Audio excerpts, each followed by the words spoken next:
ano yan, pagkalamero ha, sabi ko.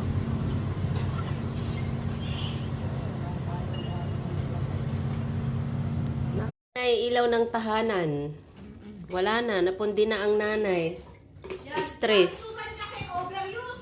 Overuse. Overuse ang kamay. Ang mga nanay, nag-brown out na. Ilaw ng tahanan ang mga ina. Mamaya yan, mamamata. Late, ano yan eh. Late bloomer. Kawawa ang kumakain madilim. Hoy, yung nangyayari pag brown out, kumakain sa dilim. Maganda pa rin naman. Sarap ng kain, no? Daming ulam. Huwag ka magbante pag ganun. Ayun, di nakita yung isa. Hala. Walang power, guys! Ano na? Electric company. Tapos pag naningil lang, mahal-mahal.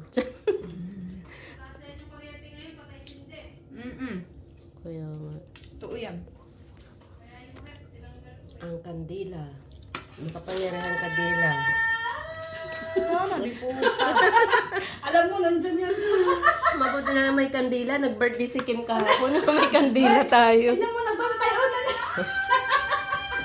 Siya nagtatawag siya ng kasama.